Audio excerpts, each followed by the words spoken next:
20 years ago, if I would have approached you and said, doctors are relying on smart machines that can diagnose disease from images faster than the human eye, many of you would have rolled your eyes at me and said very politely, I'll believe it when I see it.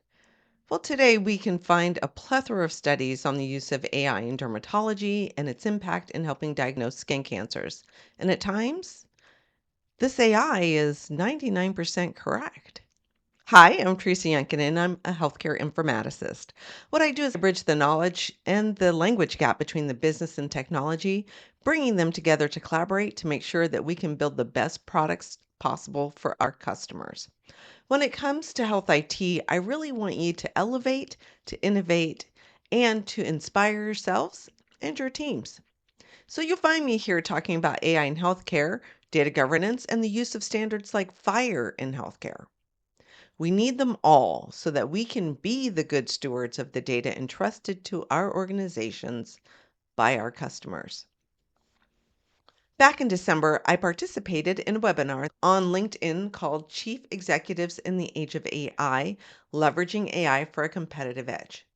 I put the link down in the description because it was really good, and I would encourage any woman who's in health IT to listen to it because it really shone the light on some very interesting facts that I'm going to pass along to you today. They went a lot deeper than I'm going to do. Number one, 64% of the CEOs that IBM surveyed said that they're feeling immense pressure to adopt generative AI much faster than they're doing today. Add another survey that IBM conducted with 6,000 CEOs across the globe. These CEOs said that they expected generative AI to be accurate, adaptable, scalable, and have results that they could trust. The third point that I want to touch on that was presented is that when it comes to generative AI, new skills have to be learned. The playing field here is level for women and men, anybody who wants to get involved in AI. But I do want to acknowledge that in many cases, women do not have the time to devote to these skill building activities because we do have the reality of being caregivers for our children.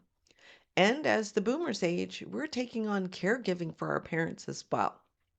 It gave me a lot to think about.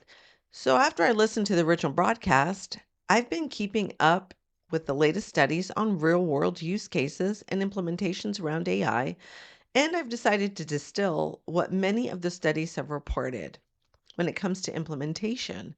And I pulled it together into these 8 steps that you should be taking when you design an AI pilot. And this dovetails nicely to what we talked about last week. How do you sell your business case? So, after you get your yes to your business case, you can move forward. What are you going to do?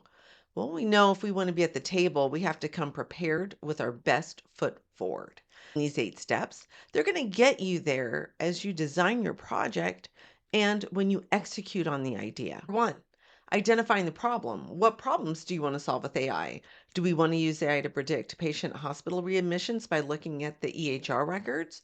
Or do we want to create a new program like they did at BJC, prompting physicians at the point of care in a data driven way to say this patient would be a great candidate for a discussion about palliative care and giving the patient the option to make some real decisions about their own care. Number two, data collection. If we want to look at this whole project as a recipe, this would be our gathering the ingredients. And our ingredients are the different types of data that we would use to train our AI. Now we're going to have to make some decisions about what kind of data will we collect. Are we going to be collecting patient records? Will we collect images? Are we going to be collecting lab results? What is it that we're going to use to train our AI? Step 3, preparing your data. You need clean and you need organized data. So, your data governance processes. What does that mean? That means removing errors, filling in missing values, standardizing data formats, coming to agreement what the data means within your organization. It's very important, and it's also called out in all of the studies that I read about these implementations. Step number 4, we're going to choose the right model.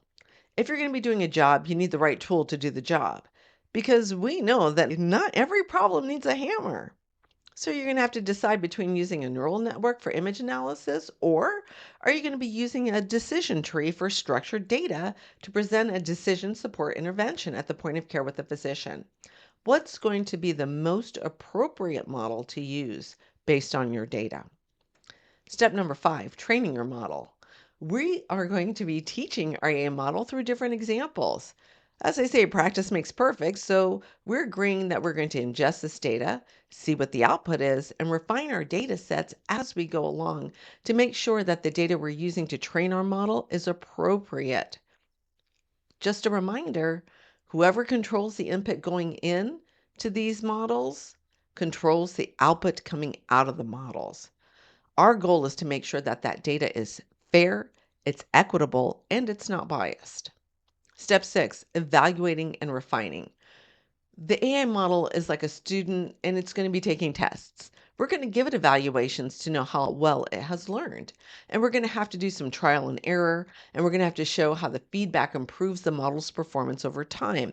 That's going to be a critical step when it comes to the adoption of this technology throughout your organization. We do know that it will improve over time in this loop of training the model, evaluating the output, and refining the data. We're going to continue to train that model until we become confident that the model is as good as we can get it. Step number 7. This is where it gets exciting because we are bringing AI to life.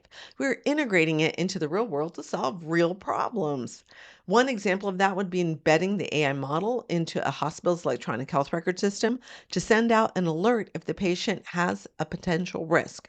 We do that now when we're predicting sepsis after surgery. Step number 8, monitoring and maintenance. Not sexy, but necessary.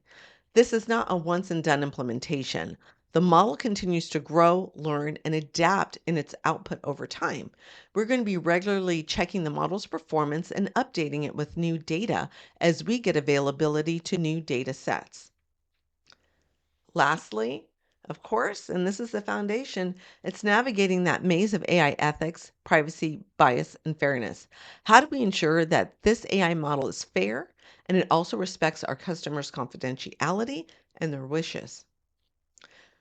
At the end of the day, the future of AI is really in our hands, and we need to think about how AI has the power to change the world, especially when it's guided by our creativity and our ethical responsibilities. So I want to ask you, how can you contribute to your organization with this strategic endeavor? You're the experts, and you're the experts that your leadership depends upon. And as women, it is important that we are just not at the table, but we're building new tables. This new skill set is one way to build a new table. Lastly, as I always say every time, we always want to communicate anything that we want to do within the TSI framework when you're bringing any idea forward. You want to demonstrate that you've got the right technology for the right strategy and the integration is bringing value to your customers. Thank you for joining me. I really hope that you get excited about this because this is such a great opportunity for all of us to make a difference in the work that we do. I want to help you to elevate, to innovate, and to inspire yourselves and your teams.